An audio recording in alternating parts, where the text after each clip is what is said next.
Hallo und herzlich willkommen zu diesem neuen Video auf meinem Kanal. Heute 5 Dinge über den Buster Blader, die ihr vermutlich noch nicht wusstet.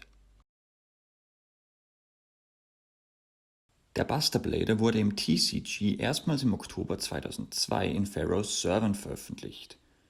Die erste Version war als Ultra Rare erhältlich und wurde zu der Zeit schnell eine der begehrtesten Karten neben Jinzo. Insgesamt gab es bis heute 17 weitere Prints von Buster Blader in verschiedensten Seltenheitsstufen. Bei der Veröffentlichung des Buster Blader im TCG wurde das Artwork in einer anderen Position gezeichnet als im Manga und auch die Hörner auf seinem Helm wurden verändert.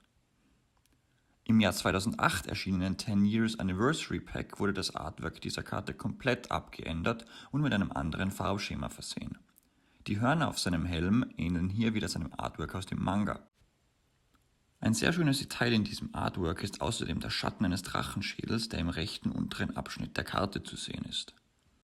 Das Artwork von Buster Blader des im Jahr 2000 in Japan erschienenen Game Boy Color Spiels Duel Monsters 4 Battle of Great Duelist unterscheidet sich ebenso von den beiden anderen Artworks.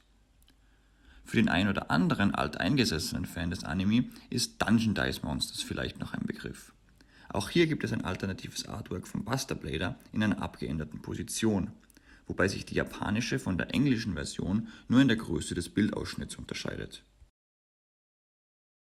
Im Anime sieht man den Buster Blader streng genommen das erste Mal in Episode 53 auf einem Booster Pack. Den ersten wirklichen Auftritt hatte der Buster Blader aber erst in Episode 65 beim Duell von Yami Yugi gegen Strings, dem Typ mit dem Wiederbelebungsschleim und auch der erste, der Slifer den Himmelsdrachen in einem Duell im Anime beschworen hat. Der Buster Blader ist das physische Gegenstück und auch gleichzeitig der Partner des schwarzen Magiers. Aber wieso eigentlich? Der Buster Blader wird durch den erfahrenen weißen Magier supportet. Dieser hat den Effekt, dass er jedes Mal, wenn eine Zauberkarte aktiviert wird, eine Zauberzählmarke auf diese Karte kommt. Bei 3 Zauberzählmarken kann man den erfahrenen weißen Magier als Tribut anbieten, um den Buster Blader aus Hand, Deck oder Friedhof zu beschwören. Den exakt gleichen Effekt hat der erfahrene dunkle Magier, mit dem einzigen Unterschied, dass dieser den schwarzen Magier beschwören kann. Ein weiterer Punkt, der dafür spricht, ist die Karte Wundersame Heilung, die sowohl für den schwarzen Magier als auch für den Buster Blader verwendet werden kann. Zudem tragen beide Monster eine ähnliche Rüstung und sind die Fusionsmaterialien für den dunklen Paladin. Der Buster Blader kommt im Artwork von mehreren Karten vor. In der Fallenkarte Ort der Wunder ist er ganz deutlich zu erkennen. Etwas schwerer ist es bei der Karte Wundersame Heilung, bei der nur vage der Umriss erkennbar ist. Im Anime sieht man den Buster Blader noch auf 2 weiteren Karten, Mutiger Angriff und Fusionsbrecher. Mutiger Angriff wurde zweimal von Yami Yugi während der 4. Staffel verwendet, während Fusionsbrecher einmal in der 3. Staffel von Yu-Gi-Oh! GX zu sehen war und von Jess Princeton gespielt wurde. Der Buster Blader hat 3 Gegenstücke oder Counterparts, den Toon Buster Blader den Zerstörungsschwertmeister und Buster Blader den Drachenzerstörer-Schwertkämpfer. Das Artwork von Buster Blader dem Zerstörungsschwertmeister ähnelt sehr stark dem zweiten Artwork von Buster Blader. Und auch dieser ist in vielen anderen Karten zu finden, unter anderem in Karma des Zerstörungsschwertkämpfers, Prolog des Zerstörungsschwertkämpfers, Zerstörungsschwertkämpfer Fusion und Zerstörungsschwerterinnerungen. Buster Blader der Drachenzerstörer-Schwertkämpfer wiederum ist in den Artworks von Beschützerwelpe des Zerstörungsschwertkämpfers und den Zerstörungsschwertblitz zu sehen. Alles in allem ganz schön viel Zerstörung für eine Karte. Das wirklich Spannende an diesen ganzen Artworks ist aber die zusammenhängende und auch traurige Geschichte, die sich dahinter verbirgt.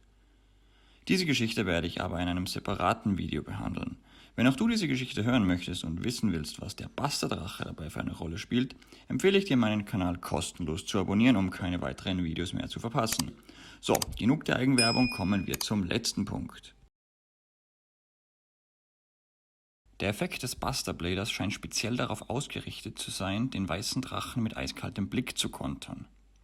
Wenn man davon ausgeht, dass es keine anderen Wertveränderungen auf dem Spielfeld gibt, erhöht sich die Angriffskraft von Buster Blade auf 3100, wenn es mit einem einzelnen weißen Drachen zu tun hat und ist somit um 100 Punkte stärker. Wenn man einem normal beschworenen blauäugigen Ultradrachen gegenübersteht, befinden sich 3 weiße Drachen auf dem Friedhof. Damit würde die Angriffskraft von Buster Blader bei 4600 liegen, was wiederum die 4500 vom blauäugigen Ultradrachen knapp übertrifft. Selbst bei einem beschworenen Drachenmeister-Ritter hat der Buster Blader die Oberhand. Der Drachenmeister-Ritter hat 5000 Angriffspunkte. 3 weiße Drachen und ein blauäugiger Ultradrache befinden sich dadurch im Friedhof. Damit wären wir bei 5 Drachen, die sich insgesamt auf dem Spielfeld oder im Friedhof befinden, wodurch die Angriffskraft des Buster Bladers auf 5100 steigen würde, also wieder exakt 100 Angriffspunkte mehr. Das gilt selbst dann, wenn man den Effekt des Drachenmeister-Ritters in Betracht zieht. Die Angriffspunkte des Drachenmeister-Ritters erhöhen sich um 500 Punkte für jeden anderen Drachentyp, den derselbe Spieler kontrolliert. Wenn sich also zum Beispiel 4 andere Monster vom Typ Drache auf der gegnerischen Spielfeldseite befinden, hat der Drachenmeister-Ritter des Gegners eine Angriffskraft von 7000, während der Buster Blader 7100 Angriffspunkte hat, weil er ja auch wieder für jeden Drachen die 500 Angriffspunkte hinzubekommt.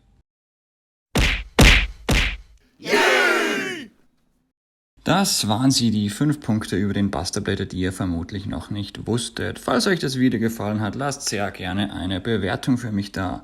Über welche Karte soll ich das nächste Faktenvideo machen? Schreibt's in die Kommentare. Bis zum nächsten Mal und möge das Herz der Karten euch leiten.